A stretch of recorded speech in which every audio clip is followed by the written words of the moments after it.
Good afternoon or good evening, depending on what time you're watching this. It is the midweek edition of the Tropical Outlook, Wednesday, the 28th of August. And if I'm right in saying this is the 19-year anniversary of the landfall of Hurricane Katrina in the Louisiana coast of the United States. So hard to believe it is 19 years since Katrina made landfall and caused the devastation over the southern United States. We have got a relatively busy Pacific. The Atlantic remains very sleepy indeed, and it's all thanks to the further north than usual ITCZ, the dry air, and obviously waves moving off Africa has been crossing out over sub 27 sea water, which is too cool for sustaining and forming tropical systems. But we had Hurricane Honey.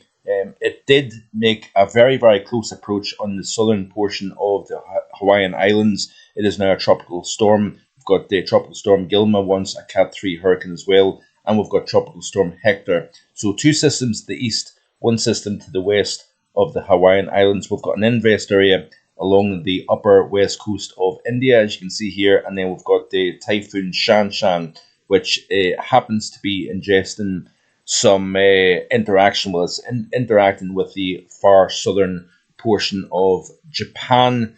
It is down to a Cat 1 or 2 hurricane. It was a Cat 3 typhoon, but it's been encountering wind shear and obviously the topography over the far southern portions of Japan causing weakening influence as well. Now, it looks as if it has jogged a little bit further west, staying away from the major population areas of Honshu.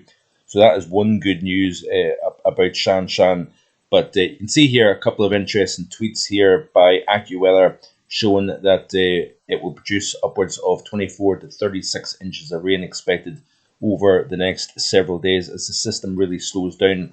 It's moving into the Kagoshima region of far southern Japan, making a landfall here, but it looks as if it's going to be a major rainmaker for this area of Japan. Now you can see here, this is a tweet by DTN showing that the system will make a turn.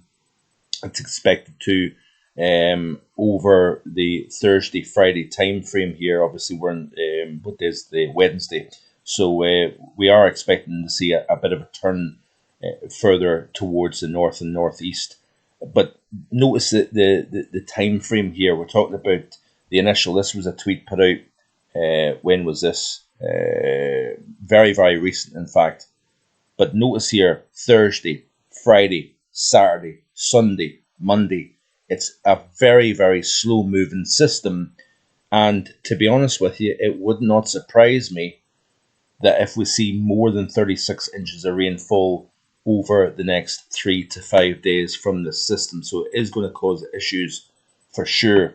Now, this is another tweet here by Zoom Earth showing that Typhoon Shanshan moves closer to Kyushu, Japan, central winds 185 kilometers per hour, pressure at 935 millibars. So this is a reasonably formidable typhoon affecting Japan, and it is expected to continue doing so right the way through the course of the weekend and even possibly into early next week.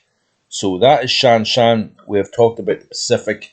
In terms of the Atlantic, we have got a couple of areas to watch. One system here has a 10% chance of developing actually over the next 24 hours or so here, but it will drift slowly northwards, encountering more in the way of cooler waters. So not really much of a threat here. There is another system over the central Atlantic that over the next 7 days has a 20% chance. National Hurricane Center says an area of low pressure could form in the central portion of the tropical Atlantic in the next few days. Thereafter, environmental conditions appear generally favourable for slow development of the system this weekend in the early next week, while it moves in a westward to northwestward direction at 10 to 15 miles per hour. So yes, we are going to see the possibility of something developing, but it will take time for that to happen. This is the latest IR imagery, by the way, over the Atlantic Basin. We've got activity off the west coast of Mexico. We've also got activity over the Gulf of Mexico. Notice the blow up of thunderstorms here, generally between Galveston, Houston, across to Beaumont, Texas. We've got this blow up of convection. We've got another system here blowing up to the south of that over the western Gulf. We've got some thunderstorm activity over the Keys, a little bit of convection just to the south of Cuba, the general thunderstorm activity over northern portions of South America with the monsoon trough. But notice here further east, we've got this line of convection. Now it's this cluster of thunderstorms over the central Atlantic that the NHC is watching. And it's in a sheared environment and fairly dry air at the moment. But as the system continues to spread westwards, we expect to see shear becoming less as it makes an approach on the islands here in the eastern side of the Caribbean. There's that feature there just to the northeast of Puerto Rico. That is the feature, the other feature the NHE is keeping an eye on, so we'll need to watch that over the next day or so here. And then you see a very, very significant blow-up of convection beginning to approach the west coast of equatorial Africa. That is another major blow-up of thunderstorms. But you notice we're starting to see a little bit of change now in terms of the ITCZ being displaced a little bit further north. It's becoming a little bit more in a position that you would expect it to be in at this latitude here, generally 15 degrees north of the equator. And, we'll watch this blow up of convection as it moves off the west coast of Africa over the next few days. Looking at the GFS ensemble accumulated precipitation anomaly here, and there has been a few interesting things going on at the moment where we've got unusually wet conditions further north than usual. Now this is all tied in with that further north ITCZ. Now it makes me start to wonder, and it's something that I'm going to maybe try and look at in a bit more detail in the coming days with regards to the reasons why that intertropical convergence zone is further north than usual. We've got this kind of weird kind of circulation and distribution of winds over this general part of the world. Having the ITCZ further north of Cape Verde and closer to the Canary Islands at times is very, very unusual indeed. Now, that might be due to the anomalous warm waters to the east of Newfoundland, having an anomalous ridge over the central North Atlantic. That might be allowing the further north pull of this area of convergent wind, which essentially that is what the intertropical convergence is.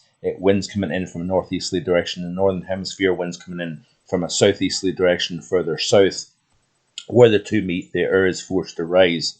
But that is the rainfall anomaly over the next 7 days, according to the GFS ensemble. So this is the 20th through the 4th of September. Now, if we look at the modelling here, let's have a look and see what the North Atlantic view is looking like with regards to the latest run of the GFS. So this is the rainfall anomaly over the Atlantic, and you can see it extends out across the main development region through the islands.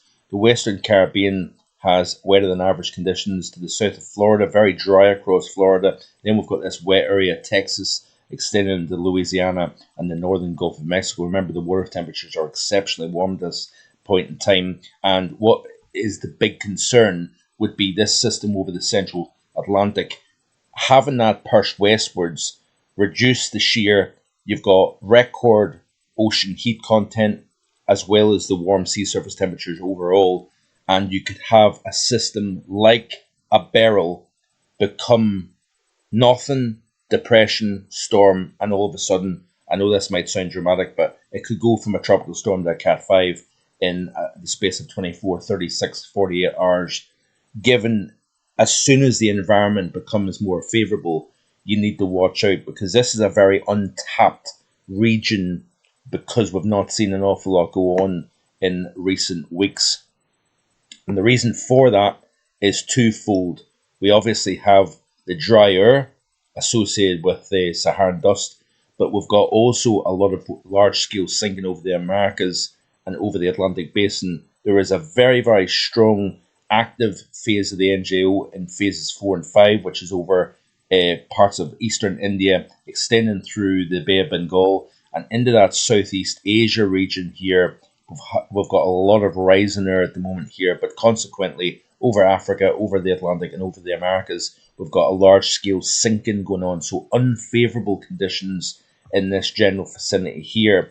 And I've noticed here off the GFS, let's have a look at the GFS ensemble, in fact, because this is just the GFS run, the operational. But if we play through the loop here, you can see how there's actually not the eastward propagation of the MJO all the way out to day 11, 12 of September. I've noticed that it's starting to back off a little bit in terms of having the greens move across the Pacific into the Americas and into the Atlantic basin. Now, the modelling suggested as we move towards the middle and second half of September that would take place, but I'm not really seeing that based on the more recent runs of the model, which is quite interesting to see, and it will be something that will be interesting to watch going forward. So, yeah, the MJO, it looks as if actually it's kind of backing off a little bit with regards to the MJO becoming more favourable within the Atlantic basin. Let's have a quick look at the vorticity situation within the Atlantic and see what it's showing, because this is where it gets rather interesting, because this shows you essentially spin within the atmosphere. Now, if we go back, so this is cyclonic vorticity at 850 millibars, and this is also the 500 millibar heights and the 200 HPA wind in knots as well. So you notice here that we don't have an awful lot to speak about within the main development region down here between Africa and the islands. Not a great deal to speak about. There's that little feature there that the NHC is keeping an eye on here. But we've had a lot of shear, and the environment overall, by the way, has been much more resembling El Nino as opposed to La Nina. Strong westerly winds, for example, more associated with El Nino. We've had more activity within the eastern portion of the Pacific. That usually would occur within El Nino as opposed to La Nina. But if you look at the SOI reflective of the atmospheric state between Darwin and Tahiti is more El Nino as opposed to La Nina, which is quite interesting actually. And this could be curveballs that forecasters did not see coming with regards to the slow development of La Nina, and obviously the consequential slow response from ocean to atmosphere. There is no coupling taking place between La Nina developing and the atmosphere up until now. And you notice here, even all the way out to the 2nd, now this model is still updating unfortunately, but up until the 2nd of September here, we don't see an awful lot. We've got some areas of spin associated with the convection that's coming off Africa and running the easterly trades. We've got some kind of elements of spin, cyclonic turning, but not an awful lot to speak about, to be quite honest with you. So I'm not really seeing much of anything going on at this moment in time. Let's have a see and look at the 700 to 300 HPA relative humidity levels and go back to the here now. Let's have a look actually at the previous run, because this is currently updating. So let's go to the current time frame. So we've got the main ridge centered bang slap over the subtropical Atlantic here, just to the west of the Azores. You've got this greens representing moist air within the intertropical convergence zone, may I add.